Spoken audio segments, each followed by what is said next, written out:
Hello students, welcome my YouTube channel শিক্ষা সঙ্গম। তোমাদের interview শুরু হয়ে গেল। তো তোমাদের এক্সপেক্টেড ফাইনাল কাট অফ কত যেতে চলেছে আজকে আমরা এই ভিডিওর মাধ্যমে জানবো।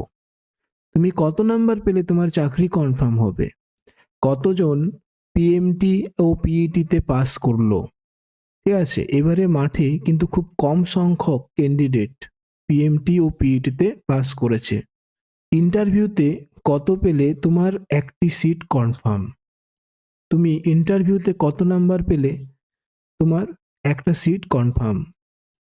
আচ্ছা, যেসব ক্যান্ডিডেট অর্থাৎ ছেলেমেয়েরা বর্ডার লাইনে আছে, অর্থাৎ কাট অফ মার্কসের একদম গায়ে গায়ে আছে, তারা কি চাকরি পেতে পারে? অবশ্যই পেতে পারে, কারণ এইবারে কাট অফ কিন্তু তোমাদের অনেকটাই কম যেতে চলেছে। আচ্ছা, আমরা এখন জেনে নেব 2020 রিক্রুটমেন্টে মাঠের পর মেন কাট অফ কত হয়েছিল এবং ইন্টারভিউর পর কত নাম্বার যুক্ত হয়েছিল। ইউআর ক্যান্ডিডেটের মাঠের কাট অফ হয়েছিল 42.50, ঠিক আছে, এবং ঠিক 16.25 নাম্বার তোমাদের অ্যাড হয়েছিল ইন্টারভিউর পর 2020-তে, ঠিক আছে, যেটা 22-এ মনে নিয়োগ হয়েছিল। তাহলে 58.75 গেছিল final cut off. Final cut off, ঠিক আছে, তাহলে 58.75 গেছিল তোমাদের ফাইনাল কাট অফ।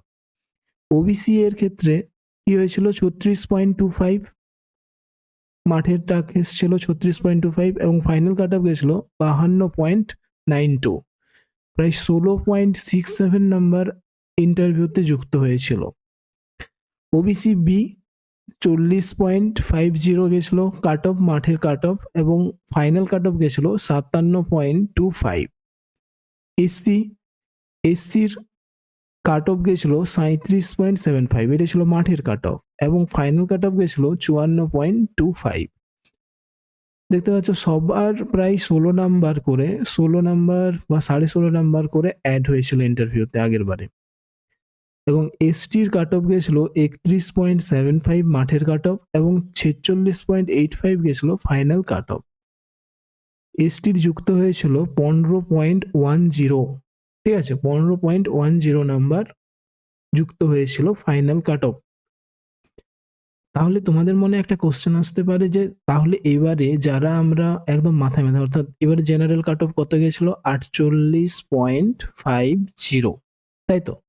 এবারে 48.50 গেছিল জেনারেল কাট অফ।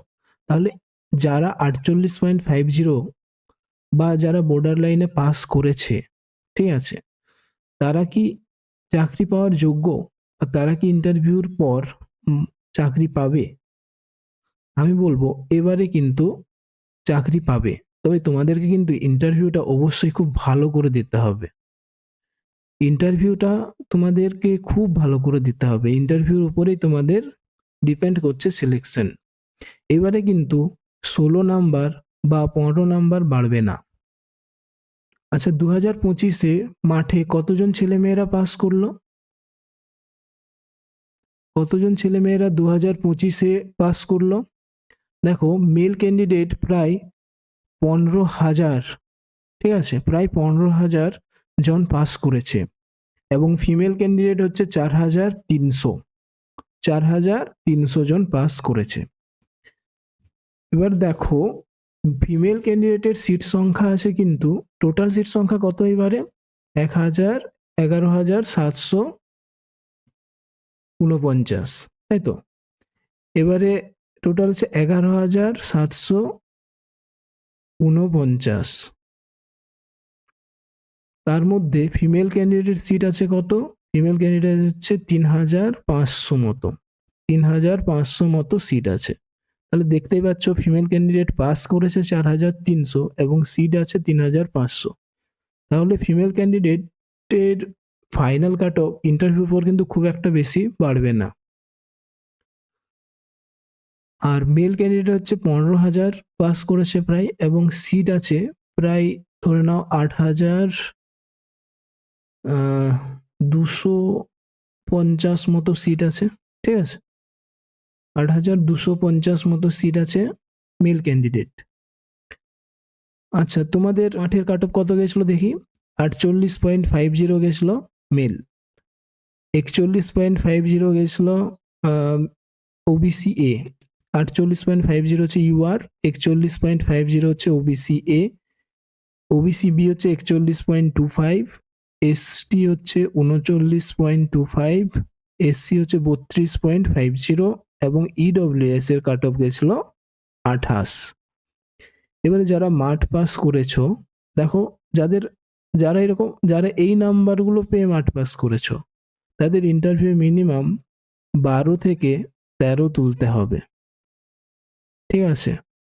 তাহলে কিন্তু তোমাদের চাকরি অনেকটাই কনফার্ম। এবং যাদের নাম্বার 51 থেকে 52 আছে, ঠিক আছে, তাদেরকে মিনিমাম 10 নাম্বার তুলতে হবে ইন্টারভিউতে। তো দেখে নাও, ফাইনাল কাট অফ হচ্ছে মেল ইউআর ক্যান্ডিডেট আমি রেখেছি 59 থেকে 62-র মধ্যে। আমার মনে হয় এর মধ্যেই থাকবে ইউআর এর cut off, final cut off. OBC এর হচ্ছে 55 থেকে 57, ওবিসি বিও 55 থেকে 57-র মধ্যেই থাকবে, এসটি থাকতে পারে 52 থেকে 54-র মধ্যে, এসসি থাকতে পারে 46 থেকে 48-এর মধ্যে এবং ইডব্লিউএস 42 থেকে 45-এর মধ্যেই কাট অফটা থাকবে। দেখো ফিমেল ক্যান্ডিডেট কাট অফ এবারে খুব একটা বেশি বাড়বে না, তাও 10 করে ধরে নাও, সবগুলো যোগ করে নাও 10, ইন্টারভিউ সবার 10 করে বাড়বে, তার বেশি বাড়বে না। তবে ইডব্লিউএস এর ক্ষেত্রে এটা 12 ধরে নাও, 12 থেকে 14, ঠিক আছে? ইডব্লিউএস 12 থেকে 14 এবং বাকিদের প্রায় 10 করে বাড়বে।